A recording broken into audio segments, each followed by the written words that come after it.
Welcome to the Holy Shhh Podcast for NXT June 24th. It's your boy Ron T. the Icon.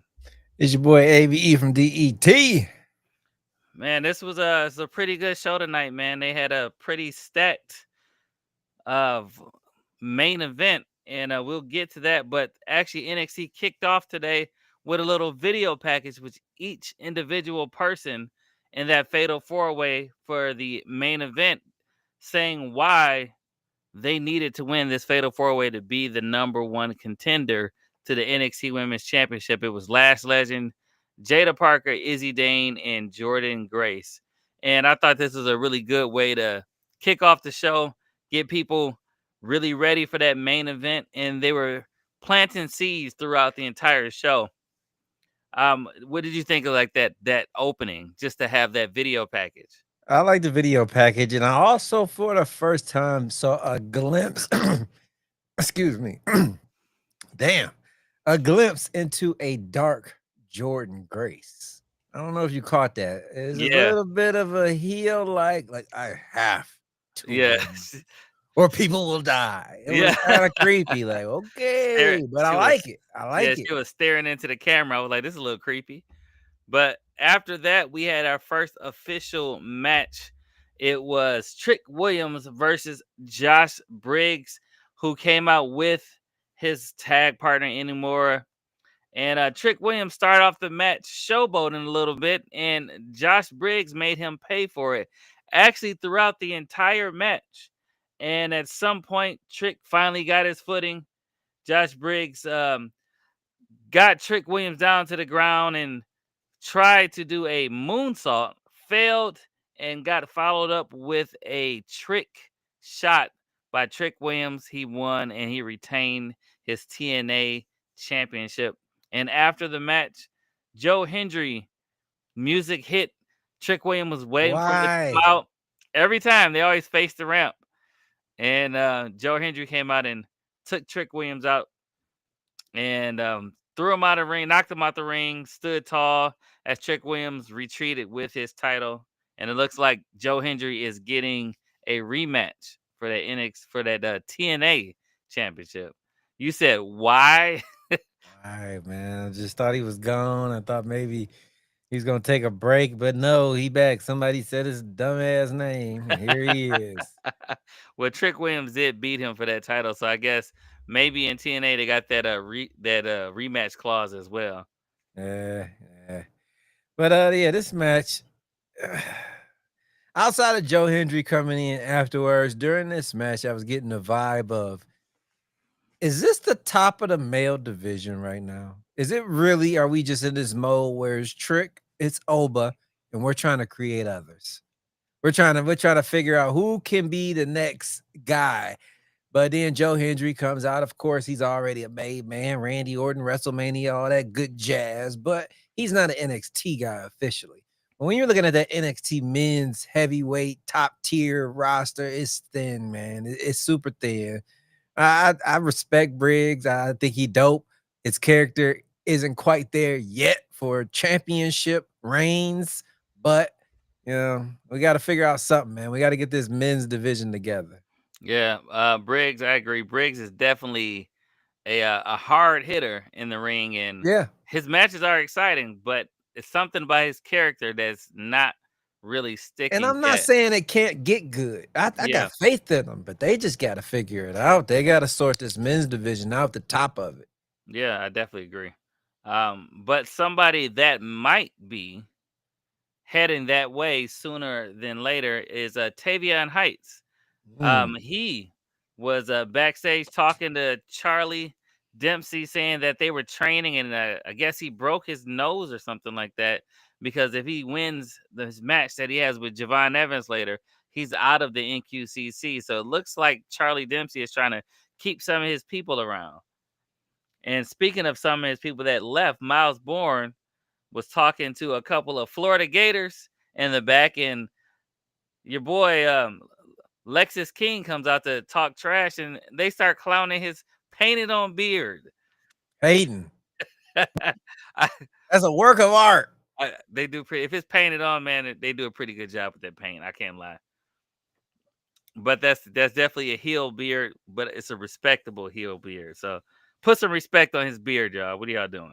Put some respect on it.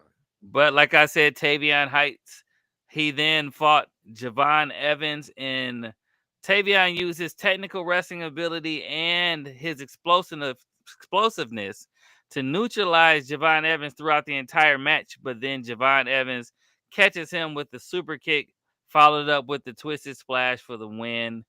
And Javon Evans keeps Tavion Heights in that NQCC. But after the match, Jasper Troy takes out Javon Evans, and I guess he's basically stamping his name in the top of that male division. So I guess we can add Tavion Heights.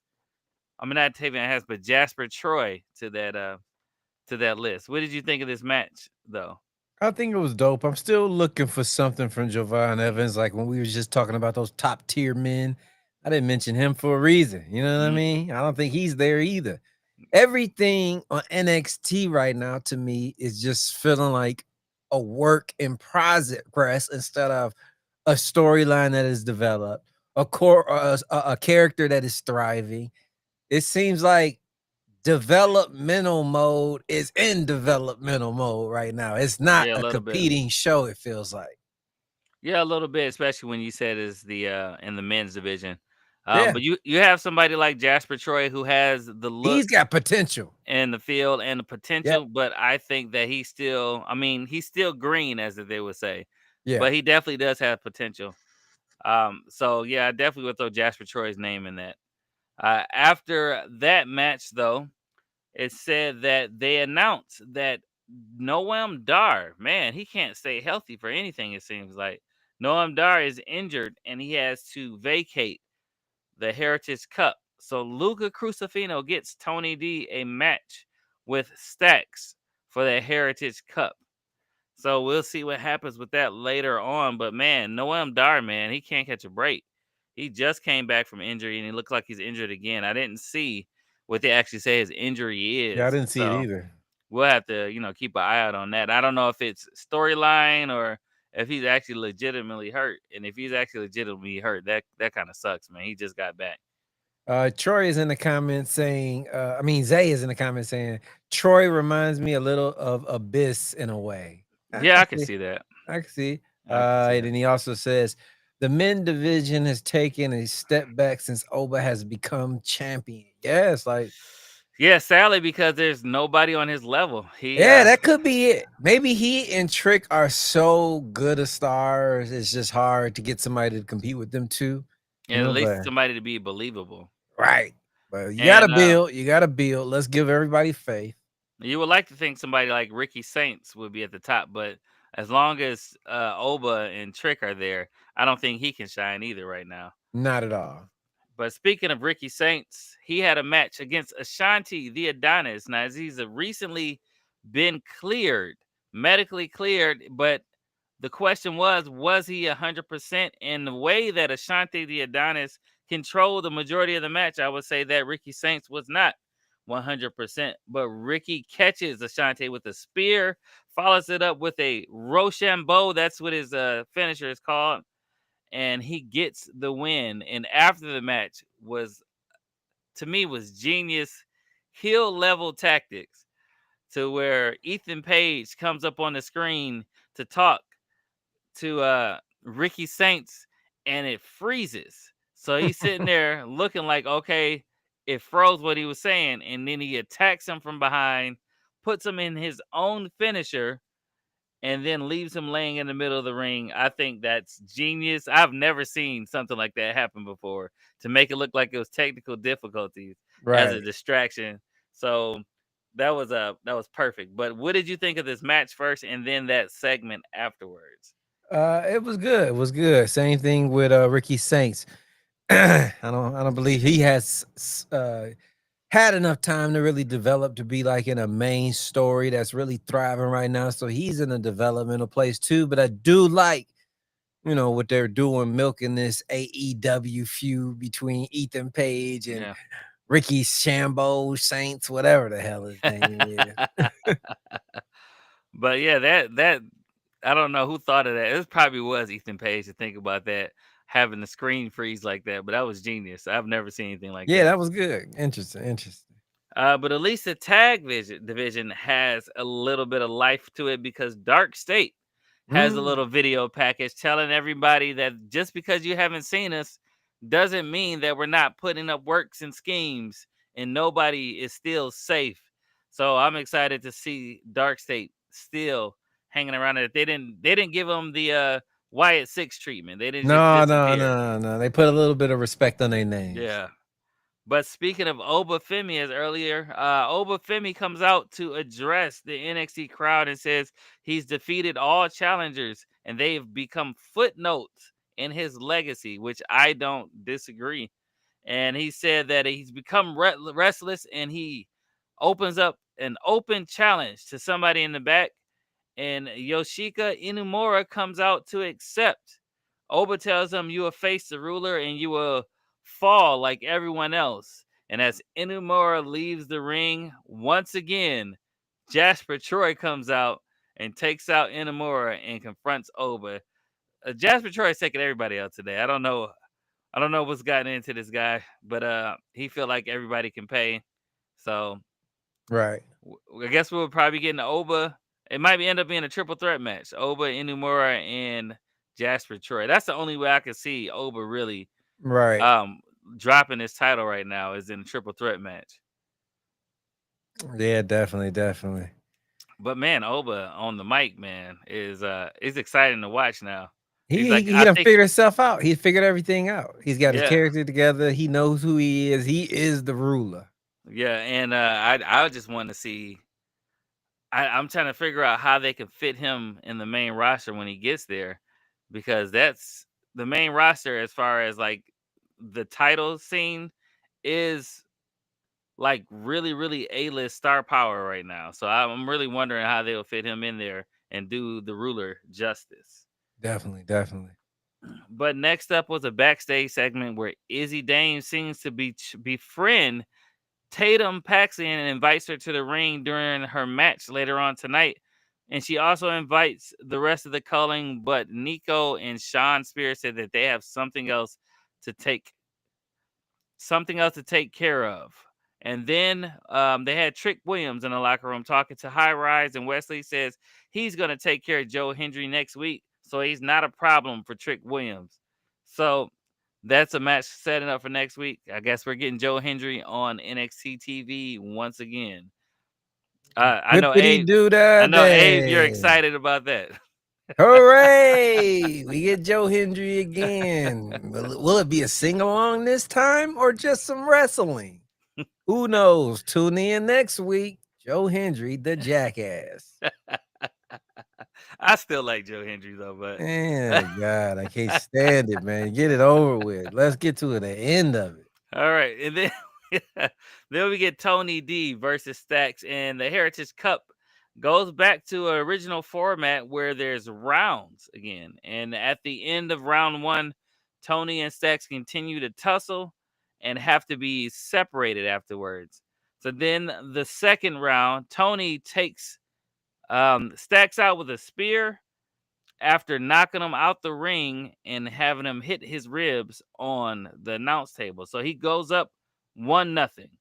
Then the third round ends with them with Stacks focusing on Tony's knee that was chop blocked by one of his goons that was outside of the ring. And I just wanted to say that at the beginning of the match, it showed that Tony D came out by himself, but Stacks had three guys in his corner. So in the Heritage Cup match, you always have somebody in your corner. So Tony had nobody in his corner for the majority of the match.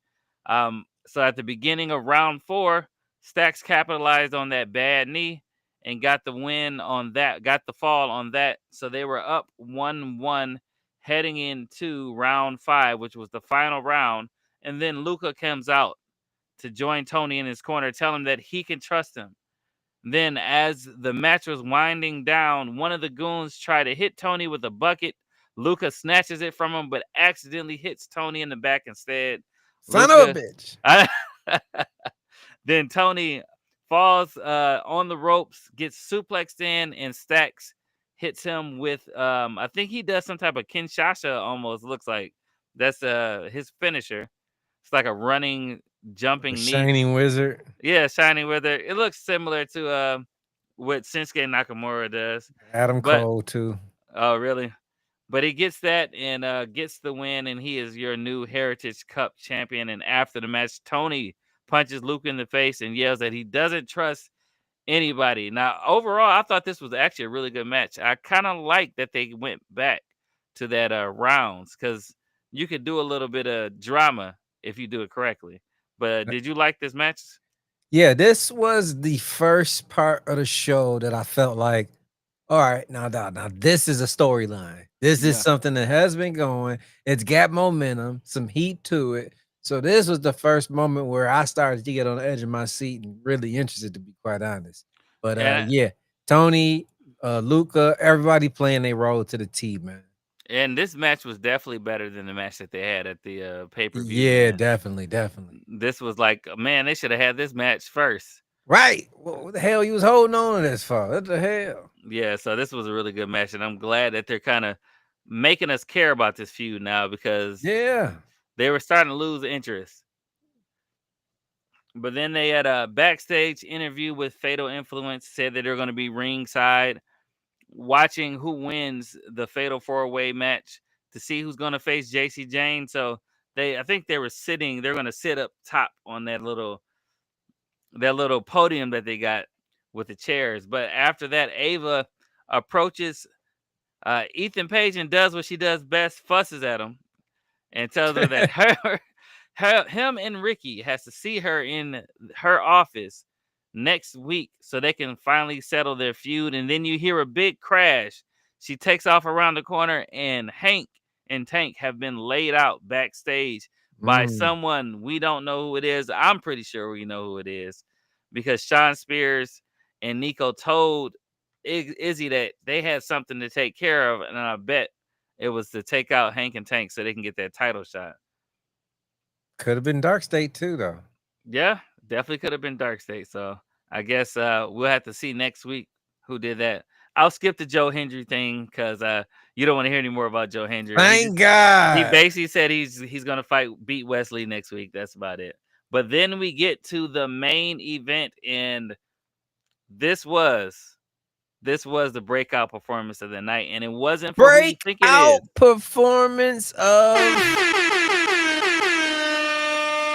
Breakout performance of the night. But what I didn't realize is that Lash Legend and Izzy Dane are almost the same size, man. I didn't realize how tall both of them were until they all got in the ring. But this match seemed like it was full of powerhouses. Every single one of these women are powerhouses. And as the match went on, Lash Legend was definitely a standout throughout this match. Yes. And at some point in the match, Tatum tried to interfere, and she grabs Jada's foot. And then Zarya and Sol Ruka came out and took Tatum away from the ring as she was screaming and reaching for the ring like she was being kidnapped. So that I actually thought that was pretty funny. But man, everybody had their little strong spots like throughout this entire match, but Last Legend was killing it. She was definitely the breakout performer in this match. But towards the end, everybody decided that they wanted to team up on Jada Parker. Everybody gave Jada Parker their special move, and Jordan Grace picked her spot at the end, got rid of Last Legend, and hit her. Looks like this is probably going to be her new finisher.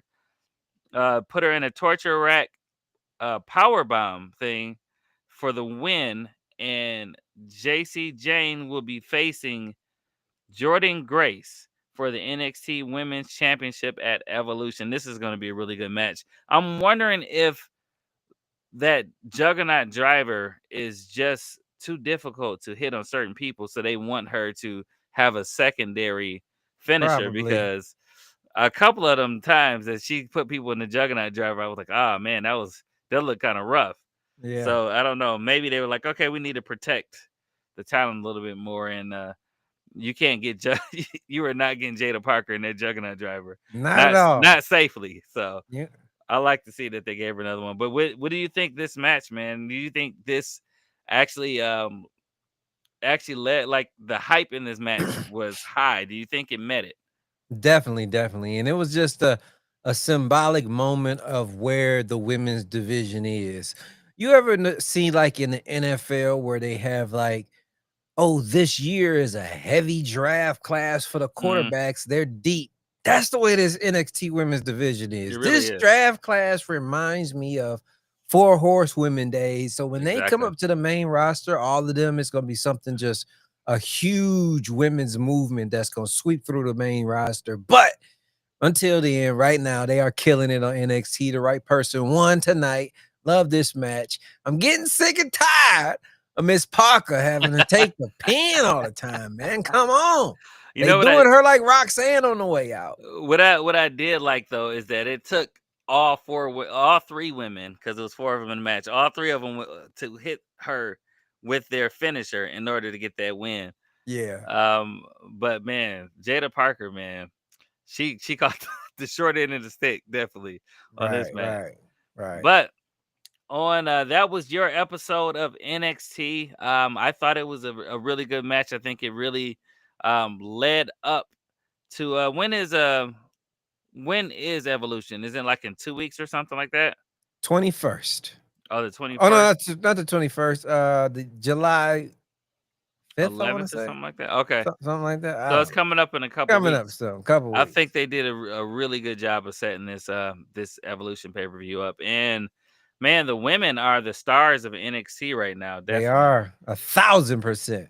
And they have so many like talented women that could be in the main roster, and it sucked to see certain people get released, but naturally it was probably the best for them, because they would have got outshined by a lot of these women that are coming up to the main roster very soon, and it wouldn't be fair to them. So hopefully they can find some shine in, in other companies, maybe a TNA, maybe some of them go to AEW and get some shine. But man, this match was absolutely like the right way to close out the show. Definitely, definitely. So on a scale of 1 to 10, what do you give this episode of NXT? If you guys watched our platform, you will see the last few weeks we've just been having an NXT breakout. You know, we haven't done a post show in a while, and today is a reminder of why. This is simply becoming a developmental show with Evolve, LFG. It's all starting to blend in, and NXT is getting lost in the shuffle. I'm gonna be quite honest. I'm not too interested. Ryan, I don't think I'll be back next week. I'm not for sure. But to me, without the women, this would be a 0. Oh wow. With the women, I'm gonna give this about a 4.5, 4.5 for me for tonight's show, man. It's just maybe I'm holding NXT to a standard just because I know where it was maybe like a year ago, a little Yeah. less than that. It was at a height. It was Right around the smoking. WrestleMania time. Yeah, Trick was really doing his thing. He was on a roll. Everything was flowing. Oba with the European title. And ever since all of this, TNA, LFG, Evolve, all of this shit, like it's just too much. Everything's getting lost in the shuffle. I think that has a lot to do with the product right now. So That right now, they four can't and a really half. focus on Can't NXT focus. Like, what because am I they're looking focusing at? on too much other stuff. What is I this? I think they're at a natural point to where you got all this talent that naturally are about to go up to the main roster. So it's like the transitioning point of building new stars. Yeah. Um, I won't go as low as you. I'm actually going to give it a 7 because I thought Javon Evans and Tavion Heights did a really great job in the match. I thought that was a really dope match. That was a standout match as far as the men. Ricky Saints and Ashanti the Adonis, they had a pretty good match. Ashanti has been impressing me with his character working. He finally understands his character, and he makes me laugh too coming out to the ring. Yeah, he's So, good. He's good. with that being said, I'm going to give it a 7 because of the women's match. Yeah, at the amazing. end, and they really stand out. Now, if you take the women away, I wouldn't give it a 0. I would have gave it maybe a 3 or a 4. Um, but the women just build up to this evolution is really making it exciting for me. And Definitely. I also do like that feud that they got going with Ethan Page. That was pretty impressive with the and creative idea with that Titantron thing. So that's why I'm giving it a 7. Definitely, definitely. Not mad at it at all. Yeah. Now, if Oba was fighting, then it probably would have been a whole lot higher. But Right. he's not fighting yet, so we'll see what happens with that. But until next time, you will see Abe and Ball Bro for AEW Dynamite, who has been absolutely killing it, man. Our They've new been, #1 post show. yeah, Literally.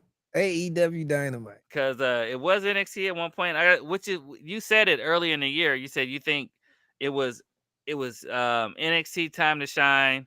At one point, you had the WWE main roster had their little points of shining, right? As leading up, SmackDown where Roman and all them were on yep. there heavy. That And was shining. right now is AEW's Right time, and I now it's think it's AEW time. good for professional wrestling to Yep. not be just one thing on top all the time. Exactly. It's exciting to watch AEW right now. I haven't been able to watch it on the nights, but I've been watching it later on, and it's definitely exciting to watch. So Definitely, definitely. we'll see what happens on Dynamite tomorrow, and after that, of course, we got our other shows throughout the week. I'll let you go through the rundown before I mess it up.